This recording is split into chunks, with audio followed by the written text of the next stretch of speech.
Hi, thanks for tuning in. My name is Susie Wolfson, and this is Mind Your Own Business, PwC's founder-focused series. We wanted to create this series to delve into the minds of the people behind the UK's fastest growing businesses. We've invited people into our studio here in Embankment Place to share insights into how they got to where they are, where they want to get to, and also those non-negotiables. Today, I'm really delighted to be joined by Marie Owen from LS Production. Hello. Hello. Nice to see you. Thank you. It would be really good, you work with famous and exciting people, Ed Sheeran, etc. It'd be really good to understand how you got yourself into creating LS Production. Thank you. Well, yeah, I do get to work with really exciting people, but really what got me into the company was something completely different. I'm not from this background. My family are not in the industry at all, which is often how people start these types of businesses. But I had a very lucky opportunity of meeting a young man on an island in Tenerife who ended up being my husband, who is a fashion photographer. And after dating for a while, John, my husband, moved to Scotland, and he felt there was a need for some production to be shot in Scotland and felt there was an opportunity for us to create a small, and it was a very small business at the time, where we could entice some of his clients to come and do some shoots. He was travelling extensively, and some of his work was often in London, and he felt he was seeing the same places in London all the time. Why not try and bring people out of London and up north into Scotland? And that was the kind of nugget of the idea of the business. So we started a very small location library, which is now at about 10,000 locations across the whole of the UK. And with that, we used a little bit of our time and energy just to be telling people what we were doing and try and bring people up to do their fashion shoots mainly in Scotland. So that's where it started 17 years ago. Fantastic. And you have been on Phoebe, For Entrepreneurs, by Entrepreneurs, the UK's fastest growing UK companies, league table for a number of years. You've talked about how you started. How have you created that growth? I mean, very slowly. This is what I think. It's great to be on these tables now, and I'm very proud of that and the recognition, especially for businesses in our sector. I don't think it's really the sort of. I don't think they're even aware of these type of things, which is a shame, because I think what it exposes us to is as a whole network and group of inspiring people who help you think about what next for your business. At the beginning, though, I suppose I was a mum. I'd taken redundancy. I was cabin crew before this, and I'd had a sort of career break because my husband did travel so much. And I was starting to think I wanted to do something with my mind. I didn't know what. And some of the opportunities were just not for me. And I was trying to work out something that would be flexible enough to look after 3 small children and be around when my husband came home, which was kind of a regular pattern. So in a way, starting something of my own seemed the best option. And with this nugget of an idea we had about a production company, it just gave us that, well, I had a really lucky chance to just try something out. And that's exactly what I did. So slowly, the 17 years. And at that stage, it was just really, how do you run a company? What is a company? Forget the production side of it and some things, but what kind of things do you need to have? Even using a laptop sounds ridiculous. But I remember my husband giving me a laptop, and I was thinking, Christ, still not the best. But now, what do I need that for? How do we keep our customer information? If nobody knows about us, they're never going to come. So slowly but surely, getting our hands very dirty, and I say ours, probably mine, because he was probably away again, whilst balancing the needs of the children. But I think what I realised quite quickly was I really enjoyed that learning and thinking and just what makes sense. If I want some customers to come, what am I going to have to do? And now I have a marketing department of 7 who are experts in their field who do this properly, but I've got a good sense of how do we attract a global market to come and work with us in the UK, for example. So slowly, I think that gradually, and suddenly bigger things happen. And there's loads of landmark occasions throughout the journey of the business when you think, oh, I've made it. Like I phoned my friend in Australia when we turned over our first million. I really remember being so excited. But then, and I think that then builds your confidence about possibly what's next. Building on that, it's just sensible thinking. If we manage to do that for these people, maybe we could do a bit of that for those. Well, we don't know those people yet. Well, how will we get to know them? And do we have the right track record to show them what is possible and for them to trust us? So just, as I say, like a snowball, very small, but eventually takes a bit of momentum, and then it's just guiding that snowball into the next kind of parts of the journey. And you've touched on being a global business, and you are a global business. And I suppose, having spent a lot of time with entrepreneurs, the hardest thing for them is to do that international expansion. You've obviously been very successful. You've gone from Edinburgh. You've got, and me being a Northerner thinks coming to London, I needed my passport stamp. So coming into London, Manchester, but you've also expanded globally. What made you choose where you were going to do, and how you chose the next country you were going to move into? I suppose at the beginning it was driven by customer demand. Right. And also who is doing the best work in the world that we would like to work for. I mean, one of our company values, and excuse me for swearing, is shit hot. So Right. who's doing the best work in the world that we would like to partner with them on? And then that you tend to find there in some of those bigger cities, you know, LA or New York. And I think we just have that type of attitude of why not? Why not go and find those people and tell them what we're doing? Because we're very proud of what we do and how we do it. And it's a complicated industry, and logistics, you know, people trying to hold everything together to a budget. It's not easy to do. So we really feel we could go and sit out in LA and speak to Netflix and hold our own, even though we're quite a small business in the UK. Yeah. And actually, people like Netflix need people like us to actually deliver what their content needs are, especially at the moment. So for some of that, I just think get on a plane and go and make those connections, and then it feels natural then to be building that client base.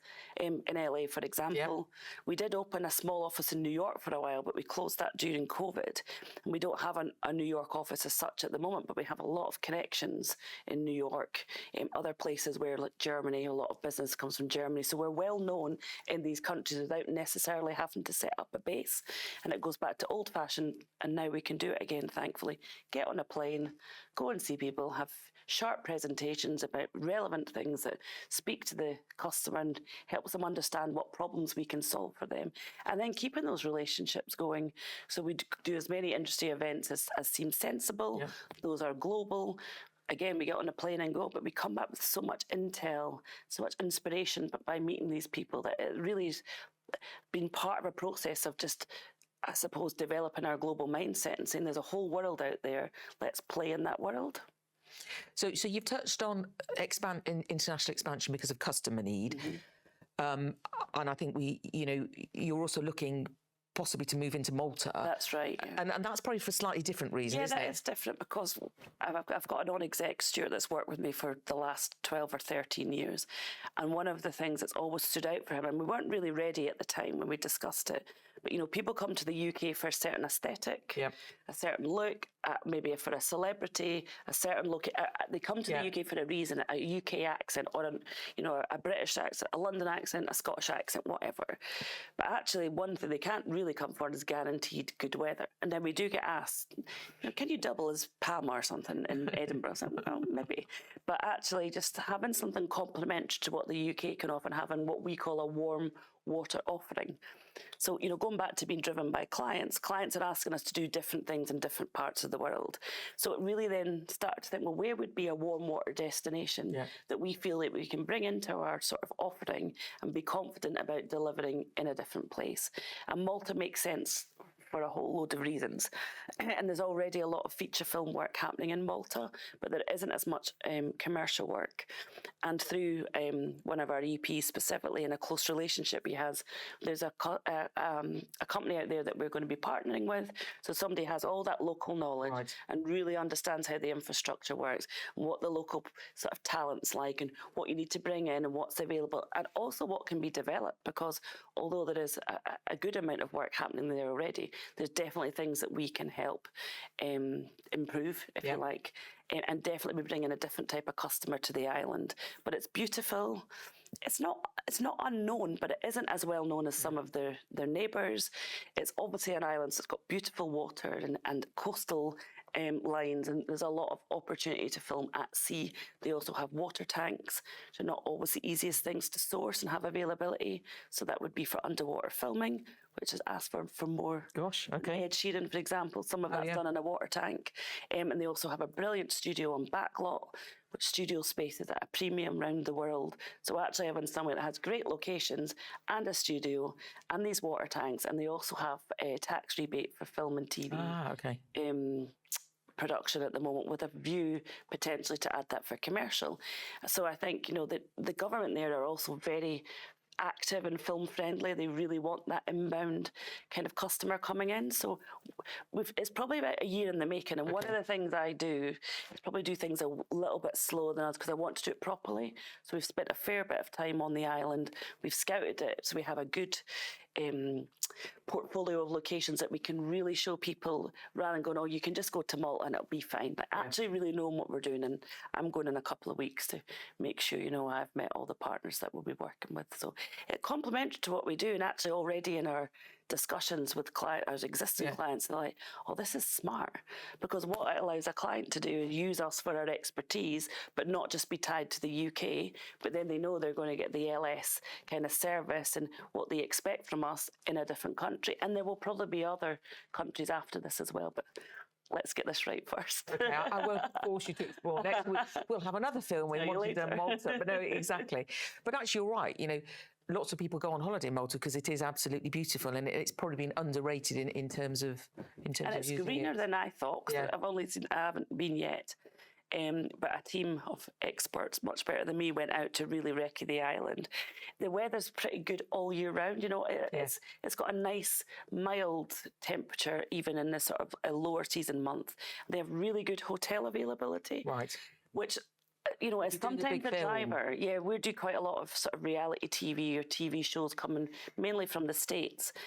And it isn't their only driver, but if they're travelling with a big team, clearly they need a lot of hotel rooms. Now, that can be difficult in certain places. London can be difficult because it's so busy.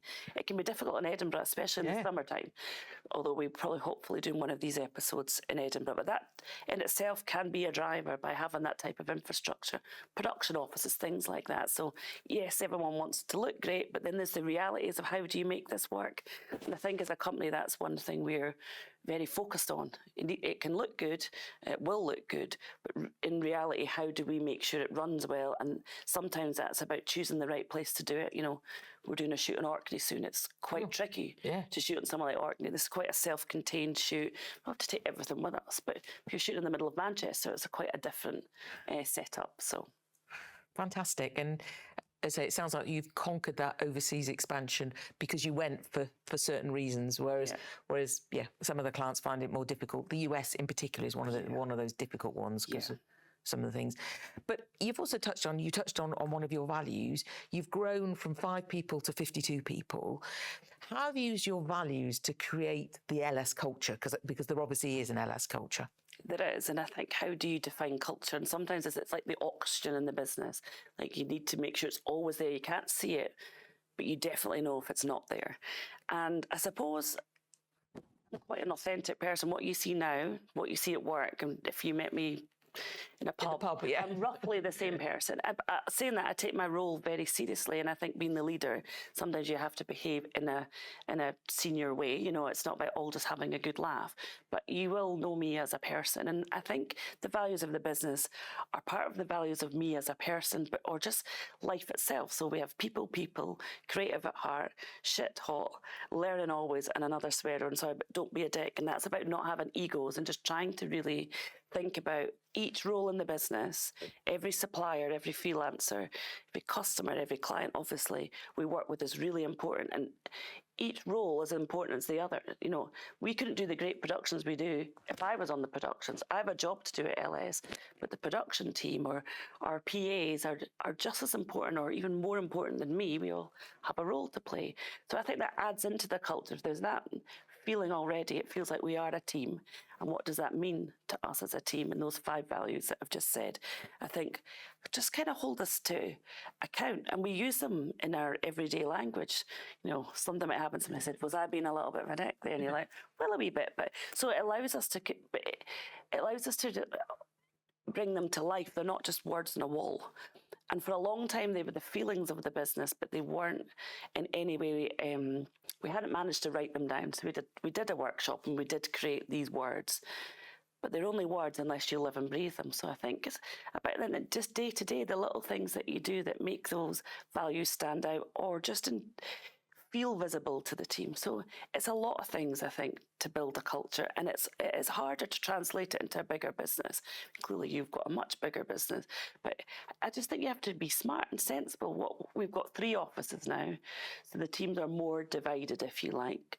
But post-COVID, the Zoom world now is much more normal. So if anything, that's helped us feel more like one team than we did as we opened those offices, because that's a step change. Everyone's in one office and then they're not. But we do really sensible things like get on a train and go and see our colleagues, have a training session in Edinburgh when everyone comes up, have a summer party when we're all together. Lots of different things, do interdepartment stuff where, again, that's just feeding that oxygen in the business. So it's a lot of things, hard to define, but I think unless you focus on it and realise it's important, then it's a problem. When we feel it's the heart of what we do and we get that right, most other things will, fall out the back of that and be fine. Yeah, and it sounds like that every stakeholder feels that same way. I think so. I mean, even as a small example, but how we present ourselves on set. And if we do a high-end fashion shoot, you could understand that things have to be on point, flowers and can't. But we try to translate that to a big car commercial, which again, but it's how you make people feel. Now, we might not have the flowers and the candles, but we have things laid out really well. So the crew feel well fed, they feel cared for. Just little touches make a huge difference. But sometimes that's forgotten about because you're making a car commercial. Yeah. It's not about what kind of tea they drink, but actually look after the people and everything else. So those touches, and people say to me, you can tell it's an LS shoot, and that's not because everything's emblazoned LS, yeah. Although it probably is, to be honest. But there's a feeling of being cared for, and hopefully having a nice experience, because it sounds glamorous making Ed Sheeran's music videos, but in reality, our jobs are stressful and ever-changing. So if you care for each other and really feel like you've got each other's back, and I hope that people believe that I have their back for the whole of the company, then that kind of makes it have that feeling. And that makes me proud. That's kind of what I drive the business for. Which is all going back to you. You touched on it, Marie, being an authentic leader. So you are who you are, whether you're at home, you're in the pub, or you're there with your people. And I like that word care, because actually we don't see that enough in business. Okay, yeah. And I think it's viewed as a sort of fluffy word, but it's like nice, kind. Love what you do. I think the world is changing, and it's been more. Focus on it. That's important. But you're right, and that's not traditional business terms. But I think they're at the core of everything that we do. Yeah, I'm with you on that. Likewise, being a working mother, I just think bringing yourself to work and appreciating that, and you touched on it before, that, every single person in your organisation is really important, whoever they are, whatever job they do, it is that team.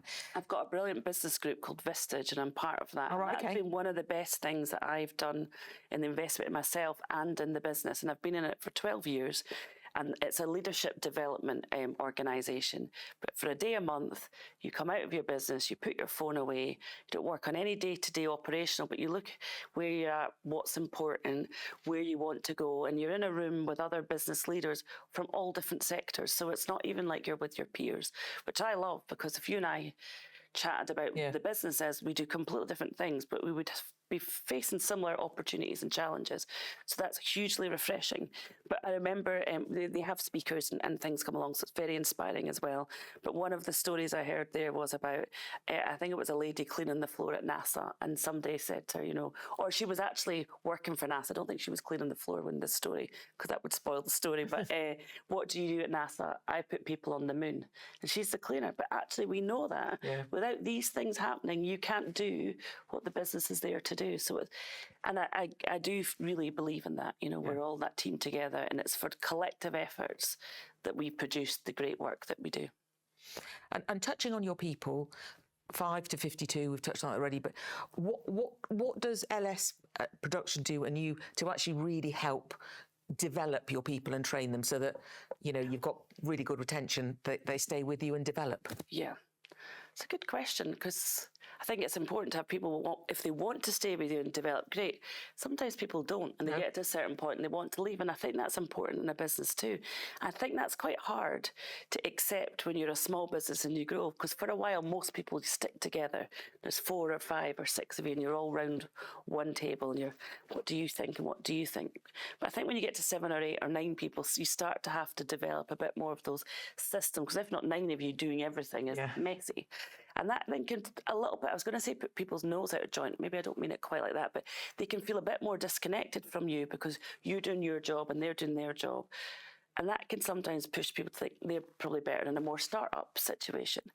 For us then to retain people, it's like giving them an opportunity to grow in their chosen field. So we've had people start in one department, but know when they realise what locations do, for example, that there is potential to move into a different department and progress their skills in that way. There's obviously progression in terms of seniority, which again doesn't necessarily suit everybody. Because when you get in a much more leadership position, you're certainly not involved in the production day-to-day, more operational stuff, which is what some people's absolute skill set is. So my MD has a great word, is you can mushroom your career. You can grow out sideways. You can really develop your role. If you're the head of locations, when you were the head of the locations when we were a 7-person company, and you're still the head of locations and there's 52 of us, your job is quite different, even though you're still the head of locations. So you've not necessarily gone more senior, but maybe that's not what that person wants. But their role and what their responsibilities are, the size of their team, their leadership capabilities are all developing. And then somebody like Sarah coming into the business, Sarah's our MD, has been for a couple of years, but she's been in the business about 11 years, and she came in to produce our first TV ad. And we just really get on. You know, we have a lot of trust, and we've put our heads together for a lot of this journey about what we're trying to achieve. So her progression became head of production, and then EP and MD EP as she is. So that was her career progression. So there's lots of ways to do it. I think it's knowing your people, really trying to understand what they want, who they are and what suits them. So you have to have a close relationship, and that's relationships not just necessarily with me and them, but our team and the right heads of department knowing their department, and then them understanding what potential this business has and where it's going and where that could take their careers if they so wanted to. So again, it takes quite a lot of time and energy, but without people, the business doesn't exist. So if we're not putting our energy into our people, what's the point? And sometimes I find, and I'm sure you've seen this, you're thinking, you seem to have forgotten the people are the driver of everything. And if we care for them and encourage them, and it's not always perfect, don't get me wrong, it can be quite tricky. But that's when you can really, and again, that proud moment when you see this business runs excellently without me, and that's probably one of the best successes I've had so far. Yeah, and that's interesting. You talked about the parallels. PwC is a business that we are nothing without our people, and actually, if you don't care, if you're not inclusive, you know, if you don't look after them, they won't stay. So you've obviously been doing something real. I like that point actually, Marie, also that you're most proud that they can manage without you. Yeah. Probably one of the best pieces of advice I had on this business journey was a successful business is one that is able to do that. And I have seen in other scenarios where the founder or the CEO is like a bottleneck, and it can be a little bit like megalomania. And I do understand why it happens, because you think, I know, I only know what I know, and this is why you've got all these brilliant people. But if you align to that bigger picture, you understand what's trying to achieve, there's no need for it all to come through me. And that's the last thing I want. Plus, I'd like a holiday, so I'd like to go on holiday and not have to do any work. So. And do you actually get a break when you go on holiday? Yeah, I do, yeah. And that's been happening for the last, 5, 6, 7 years. I mean, it didn't. Yeah. And it was a struggle at the beginning, especially when the children were small and you were really in the thick of it. And literally, if something was changing on a production, it was down to me to change it. I've got loads of funny stories of the kids were in the swimming pool with my husband. I was in the cubicle in my swimsuit and never went anywhere near that pool. It's like this. But needs must at the time. But I didn't want to live like that constantly. And neither do I want my people to be dealing with that now. And that's why you need the different departments with great people doing great things. So they've got their job to do, but not everything. I mean, when you're a small business, you do everything. It's a great training. thing, but I don't think it's something you want to do forever. But that also does take courage, because we're all marginally control freaks, okay, at the end of the day. Especially, I would say, as a mother, you're a control freak over your children. So I think actually letting go is actually harder than managing everything. So I think for me, that's one of those bits of advice which you've already given to the people listening in, that be brave. Okay, you can't do it all yourself. I used to think, what if I got hit by a bus? You know, that saying, how will people know? And well, I'm not doing anyone a good service if everything lives in my head.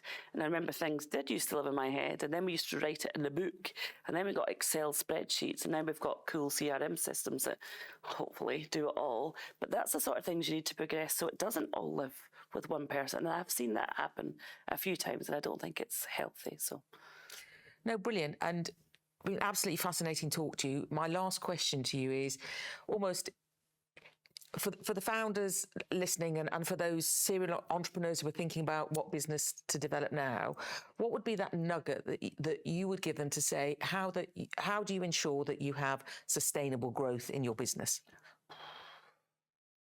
That's a really good question. The things that jump to mind for me is a piece of advice I heard from a woman speaker at Vistage, which things happen gradually, suddenly, and that's good and bad.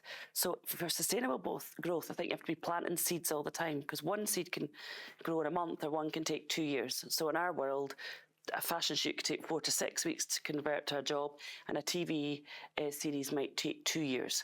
So we've got to be thinking now what might be happening in 2025, for example. So it's like keep planting those seeds. So it's kind of dealing with the day-to-day business, but really also taking some time out to think about what next, because it doesn't happen with a silver bullet. It needs thought about, and as I say, it takes that time for anything to come to fruition. So something about that, planting those seeds. The other thing I think for sustainable growth is the people, because I don't think, and we grew significantly last year, and it was always within our plans to do that, but it kind of just accelerated at a different pace than we necessarily forecasted. So without the right people around the table, we wouldn't have been able to deliver that growth. And don't get me wrong, still some things we need to sort out on the back of that before we go next time. So part of that is planting the seeds of having those right people around the table in advance, because I think it takes months, 6 months, maybe longer, for people to really settle into their jobs and to be able to deliver what you want, especially in the way of LS, for example, or the culture and the sort of service that we want to provide for our clients. But sometimes you have to be a bit risky and do that before the work's even there. But then with that energy and that mindset and those brilliant people, you're pushing the growth through a team rather than just, by doing it on a sort of skeleton base and thinking now the business is here and then we'll grow. So that's the way I've tried to do it. Sometimes it goes a bit wonky, but... So that's about sort of having focus and anticipating. Yeah. And lastly, you did touch on before data. Do you use data in your business to drive your way forward? Yeah, and that's probably one of the things that we've done really well as a production company, because, and I don't mean this to sound rudely, but sometimes very creative businesses think very creatively. I think it's very important that we run a business that happens to be creative. And something like Vistage has really helped me with this. So there's always more we could be doing with data, but what's going on in the market? What's the size of the market? What are the opportunities? Who's working where? Who's moved where? Then our own data. How many jobs do we pitch on? How many do we convert? How long does it take to pitch? Are we costing it properly? There's screeds and screeds of information, which if we use that, that's all to our intelligence. When we were smaller, we could do gut instinct and go, it's roughly this. Now we're translating that into real data that's used in real time to help make better decisions. So, and that excites me a lot, actually, more than making the commercials. How to get that done properly. Brilliant, actually, and it's a lovely way to talk about it. You may be creative, but actually you need the data to be able to be creative. Yeah.